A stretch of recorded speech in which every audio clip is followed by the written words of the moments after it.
அரவண்டாக்ஸ் நேயர்களுக்கு அன்பான வணக்கங்கள். என்னடா காலையிலேருந்து ஆளை காணுமே அப்படின்னு நினச்சிருப்பீங்க. ஆக்சுவலாக காலையில் ஒரு ஃபங்க்ஷனு, நண்பர் அவர்களுடைய மனைவிக்கு வளையகாப்பு, அதுக்கு இன்வைட் பண்ணியிருந்தாங்க. போயிட்டு வந்தோம். போயிட்டு வந்துட்டு ப்ரோமோவை பார்த்தேன். ப்ரோமோ பார்த்ததுமே படுமொக்கையாக இருந்துச்சு. ஏன்னா ஏற்கனவே தெரியும் இன்றைக்கி தான் கண்டென்ட் அப்படின்னு சொல்லி. அதனால் காலையிலே சீக்கிரமாக எழுந்திரிச்சதுனால செம தூக்கம். உட்காந்து வீடியோ போடலாமா தூங்கலாமா அப்படின்னு யோசிக்கும் பொழுது வேணாம் அவ்வளோ இம்பார்ட்டன்ட் மேட்ரு கிடையாது, நம்ம தூங்கி நல்லா ரெஸ்ட் எடுத்துகிட்டு அதுக்கப்புறமாவே நம்ம போட்டுக்கலாம். நல்லா ஓடும்போதே நல்ல கண்டென்ட்டாக இருக்கும்போதே நம்ம சேனலில் மக்கள் பார்க்கல, வியூஸ் போகலை. இது ஒரு மொக்கையான ஒரு சப்ப மேட்ரு. இதை உடனே போட்டு என்ன ஆக போகுது அப்படிங்கிறதுனால தூங்கிட்டேன். இருந்தாலும் இப்போ எதுக்குடா வந்த வெண்ணெய் அப்படின்னு கேட்டிங்கன்னா, எப்படி இருந்தாலும் கண்டென்ட் போட்டாகணும்ல. ஓடுது ஓடலை, நம்ம வேலையை செய்யணும் இல்லையா? ஸோ அதனால தான் இப்போ இந்த வீடியோ போட வந்திருக்கேன். இந்த வீடியோனுடைய தம்ப்நெயிலில் ஒரு டைட்டில் வச்சுருப்பேன். அந்த டைட்டிலை பார்த்தீங்கனாலே உங்களுக்கு புரிஞ்சிருக்கும். நான் நேற்றுக்கு நடந்த சில விஷயங்களை இந்த வீடியோவில் சேர்த்து பேச போகிறேன். ஒரு ஹோஸ்ட்டு எல்லாரையும் உனக்கு வேலை செய்ய வக்கில்லை, உனக்கு அது செய்ய வக்கில்லை, உனக்கு இதை செய்ய வக்கில்லை, உனக்கு வக்கில்லை அப்படிங்கிற ஒரு வார்த்தையை இது வரைக்கும் இந்த வீட்டுக்குள்ளே யாருக்கிட்டலாம் யூஸ் பண்ணியிருக்காருன்னா, ஒன்று திவாகர், இன்னொன்று திவ்யா. இது ஆல்ரெடி நம்ம பேசுனது. நான் அவரை பற்றி கேட்கக்கூடிய கேள்வி என்னென்னா, உங்களுக்கு ஹோஸ்ட் பண்ணவே வக்கில்லை, அதுவும் ஒழுங்காக ஹோஸ்ட் பண்ணவே வக்கில்லை அப்படின்னு கேட்கணும். முதல்ல இன்றைக்கான ப்ரோமோவில் என்னென்ன கண்டென்ட் வந்திருக்குன்னு பார்த்தீங்கன்னா, நம்ம நாமினேஷன் நடந்திருக்கு இல்லையா? நாமினேஷனை நம்ம தனியாக பார்த்துருவோம். ஏன்னா அதில் ஒரு உள்ளரசியல் இருக்குது, அதை நம்ம தனியாக பார்த்துருவோம். முதல் 2 ப்ரோமோக்களில் முதல் ப்ரோமோவில் காட்டப்பட்ட விஷயங்கள், இவங்கெல்லாம் இந்த வீட்டுக்குள்ளே 50 நாள் தாண்டவே மாட்டாங்கப்பா அப்படின்னு நீங்கள் யாரை நினைக்கிறீங்க? என்ன கேட்டால் நான் விஜய் சேதுபதியை தான் சொல்லுவேன். 50 நாள்லாம் இவர் பண்ணது ரொம்ப பெரிய ஒரு எப்படி சொல்கிறது, ரொம்ப ஆச்சரியமாக இருக்குது, அதிர்ச்சியாக இருக்குது. ஹோஸ்ட் அப்படிங்கிறவங்க எப்படிங்க இருக்கணும்? இப்போ யார் வேணாலும் நடுநிலையாக செயல்படலாம். ஹோஸ்ட் யார் வேணாலும் ஒன் சைடாக ஒரு ஸ்டாண்ட் எடுத்து செயல்படலாம். ஹோஸ்ட் நடுநிலையாக தானே இருக்கணும். நேற்றுக்கு விஜய் சேதுபதியினுடைய அந்த ஹோஸ்டிங் நடுநிலையாக இருந்துச்சா? அதுக்கு முந்தின வாரம் எல்லாரையும் கிழிக்கும் பொழுது நமக்கு இருந்த சந்தோஷம் நேற்று அவர் பண்ண சில விஷயங்கள்ல நமக்கு அப்படியே போயிடுச்சு. இந்த வீட்டுக்குள்ளே ஒவ்வொருத்தர் பேரை சொல்கிறாங்க. இந்த விக்கல்ஸு ஆனால் சாண்ட்ரா பேரை சொல்லி அவன் சொல்கிற காரணம் என்னமோ இவன் தான் பிக் பாஸ் வரலாற்றிலேயே பிக் பாஸ் பேச்சை கேட்டு நடக்கிற ஒரு புனிதமான மனிதர் மாதிரியும். அப்புறம் என்ன மைத்துக்கடா நீ மேனேஜர் போஸ்டிங்கை போய் விட்டு கொடுத்துட்டு வந்த? பிக் பாஸ் இன்னும் மேனேஜராக போட்டார்ல, எதுக்கு என்னால் முடியலை பிக் பாஸ், நான் இந்த போஸ்டிங்கை ரிசைன் பண்ணுறேன்னு எதுக்கு சொன்னேன்? பிக் பாஸ் பேச்சை மதிச்சிட்டியா நீ? சொல்கிற காரணம் இப்போ இந்த சாண்ட்ராலாம் 50 நாள் தாண்ட மாட்டாங்கன்னு சொல்கிறாங்க. எங்கன்னா அறிவு இருக்கா? ஏண்டா வைல்ட் கார்டு கண்டஸ்டண்ட்டாக அவங்க 30 நாளைக்கு மேலே தாண்டா வந்தாங்க. அவங்க 50 நாளே ஆகலை. நீங்கள் தாண்டா 50 நாள் அந்த வீட்டுக்குள்ளே இருக்கீங்க. இந்த பேசிக் சென்ஸு கூட இல்லாமல் வைல்ட் கார்டு கண்டஸ்டன்ஸுடைய பேரை சொல்லி அவன் காரணத்தை சொல்கிறான் பாருங்க. பிக் பாஸ் பேச்சே மதிக்கலைன்னா அப்போ இந்த வீட்டுக்குள்ளே இருந்து அவங்க என்ன பண்ண போகிறாங்கன்னு எனக்கு தெரில. எஃப்ஜே மதிச்சிட்டானாடா பிக் பாஸ் பேச்சை? உங்கள் கனியக்கா மதிச்சிட்டாங்களா? சபரி மதிச்சிட்டானா? ரம்யா மதிச்சாங்களா? அந்த வீட்டுக்குள்ளே இருக்கிற எல்லாரும் பிக் பாஸ் பேச்சை மதித்து தான் நடந்திருக்கீங்களா? நீங்களாம் நல்லா இல்லைன்றதுனால தானே வைல்ட் கார்டு கண்டஸ்டன்ட்டு சேனல் ப்ராடக்டாக கூப்பிட்டு வந்தாங்க. இவர் ஆதரிக்கிறாரு. விக்கல்ஸினுடைய இந்த மாக்கிங் பிஹேவியரை விஜய் சேதுபதி ஆதரிக்கிறீங்க. ஏன் அதை பற்றி ஒரு வார்த்தை கூட நேற்று பேசலை? நிஜமான பேப்பர் ரவுடினா என்னை கேட்டால் விஜய் தான் சொல்லுவேன். ஏன் சொல்கிறேன், காரணத்தோடு சொல்கிற மாதிரிங்க. செலக்டிவாக 1-2 கண்டஸ்டண்ட்டை பிடிச்சி அவர் அவங்கள அட்டாக் பண்ணி, ஏன் பிரஜன்கிட்ட நேற்று உங்கள் வீரத்தை காட்டலை? உங்களுக்கு அசிங்கமாயிருன்னு சொல்லிட்டு தானே. இப்போ திவ்யாவை உட்கார சொன்னால் உட்காரணும் அப்படின்னு நேற்று சொன்னீங்கல்ல, பிரஜன்கிட்ட அந்த மாதிரி பேசியிருக்கலாமே. இது நாள் வரைக்கும் எஃப்ஜே உங்ககிட்ட எப்படி நடந்துக்கிட்டான்? இந்த வீட்டுக்குள்ளே எல்லாரும் எல்லா இடத்துலையும் அவங்களோட டெம்பர்மெண்ட்டை லூஸ் பண்ணியிருக்காங்க. எல்லாரையும் இதே மாதிரி தான் நம்ம ஹோஸ்ட் ட்ரீட் பண்ணாரான்னு கேட்டிங்கன்னா கிடையாது. சரி, ஓகே. இப்போ இந்த ப்ரோமோவில் ஒவ்வொருத்தர் 50 நாள் இவங்க எப்படி தாண்டினாங்க அப்படின்ற ஒரு கேள்வி கேட்குறாங்க. எல்லோரும் ஒவ்வொருத்தரும் சொல்கிறாங்க.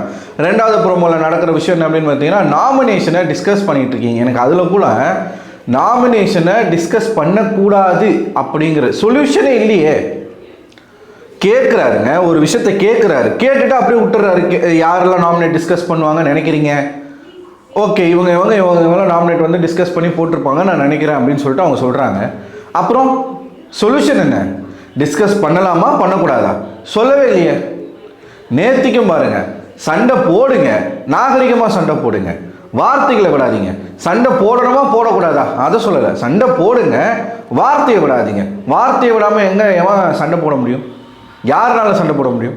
நேற்றுக்கு நடந்த விஷயங்கள் பற்றி நம்ம ஆல்ரெடி பேசியிருக்கோம். இருந்தாலும் அதில் இன்னும் நம்ம உன்னிப்பாக கவனிக்க வேண்டிய விஷயம் என்ன அப்படின்னு பார்த்தீங்கன்னா, 2 பேருக்கு அவர் காட்டக்கூடிய ஃபேவரிசம் அப்படிங்கிறது நேற்று வந்து அவர் உடைக்கணுன்றதுக்காக தான் 2 பேரையும் கேள்வி கேட்டார். பிரஜன் வந்து பேசின அந்த அன்பார்லிமெண்ட்ரி வேர்ட்ஸ் எல்லாமே அவர் வந்து கேட்குறாரு. த்ரெட்டனிங்காக இருக்குன்னா வார்னிங் கொடுக்க வேண்டியதானே, ஏன் வார்னிங் கொடுக்கல? அதை கொடுக்கல. நான் கேட்குறது என்னன்னா, வக்கில்லன்னு திவ்யாவை கேட்டிங்களே, ஒரு வார்த்தை கூட சாண்ட்ராவை கேட்கலையே. நம்ம எபிசோட் நம்மளும் தான் பார்க்குறோம், நம்மளும் தான் லைவ் பார்க்குறோம். திவ்யா வேலை செய்யலை, எஸ் செய்யலை.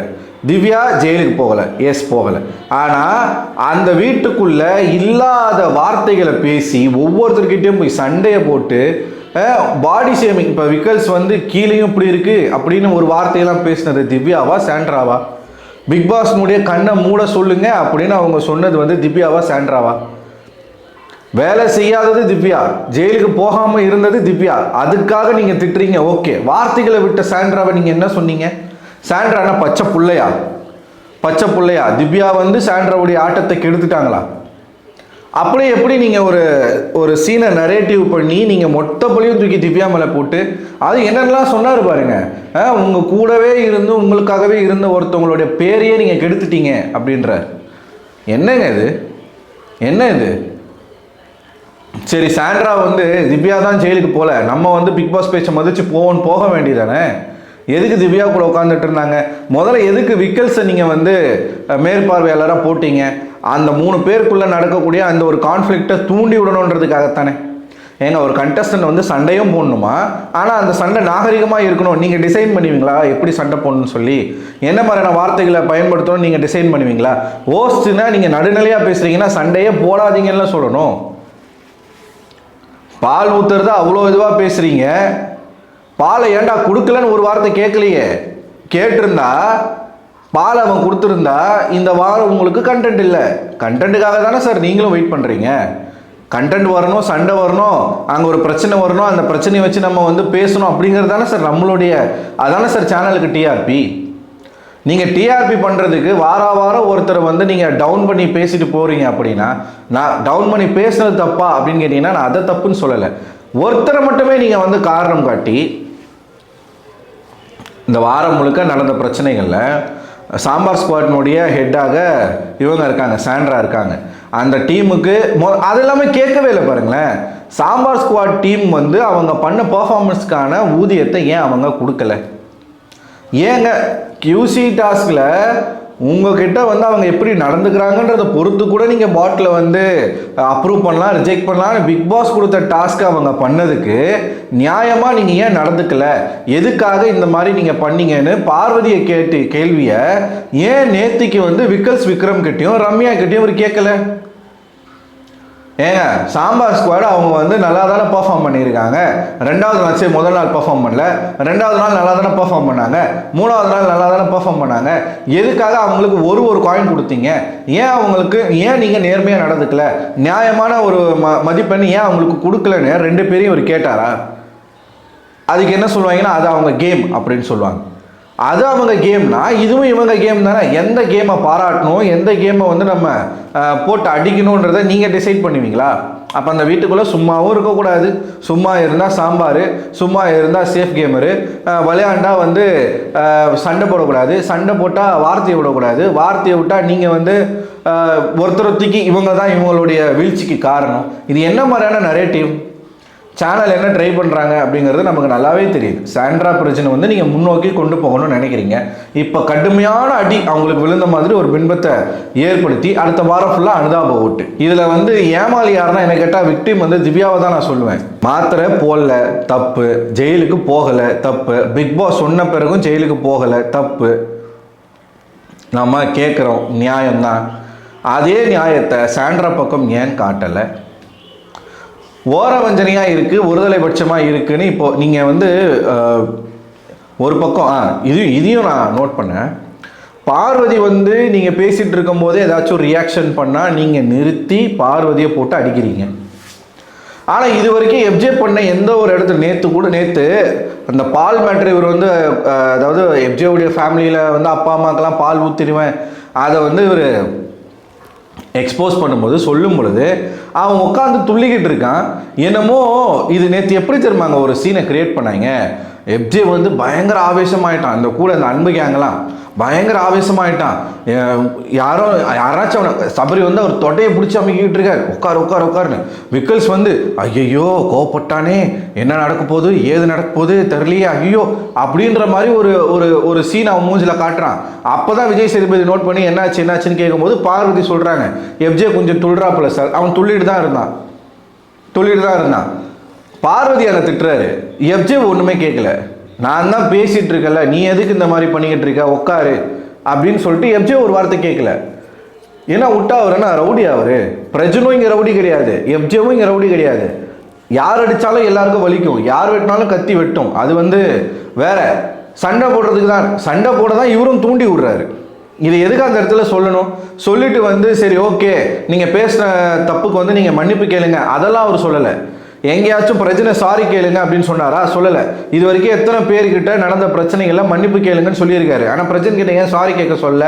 இந்த சண்டை இதோட முடியக்கூடாது, இந்த சண்டை கண்டினியூ ஆகணும். அடுத்த வாரம் தலை போட்டி நடக்குது, அந்த தலை போட்டியில் வந்து அடிச்சுக்கணும். நீங்கள் போங்க போய் பால் பாக்கெட்டை வந்து வாங்கிட்டு வந்து நீங்கள் டீ போட்டு கொடுத்துருக்கலாமே, நீங்கள் சண்டை போட்டிருக்கலாமே, உங்களை யார் சண்டை போட வேணான்னு சொன்னால் அப்படின்னு விஜய் சேதுபதி கேட்குறீங்களே, அதில் எங்கேயாச்சும் உங்களுக்கு சென்ஸ் இருக்கா? அவன் எடுத்துகிட்டு போயிட்டு கேர்ள்ஸ் கிட்டே கொடுத்துட்டு போயிட்டான், ரம்யா கிட்டேயும் கனிக்கிட்டேயும். நீங்கள் எப்படி பால் எடுக்கிறீங்க நானும் பார்க்குறேன் திவ்யான்னு சொல்லிட்டு போகிறான். அவ்வளோ திமிரா அவன் ஆம்பளை திமிரா அவ்வளோ தெனாவட்டாக அவன் காட்டிட்டு போகிறான். பிரசன் வந்து எப்படி போய் ஒரு பெண்கள் கிட்ட இருக்கக்கூடிய பால் பாக்கெட்டை பிடுங்கிட்டு வர முடியும்? அந்த இடத்துல மிஸ்பிஹேவ் பண்ண முடியாதா? அந்த இடத்துல ஹராஸ்மெண்ட் பண்ண மாதிரி ஆயிராதா? எப்படி பிடிங்கிட்டு வந்து சண்டை போட்டு பிடிங்கிட்டு வரணுமா? அது சண்டையாக மாறாதா? அங்கே கைகலப்பு வராதா?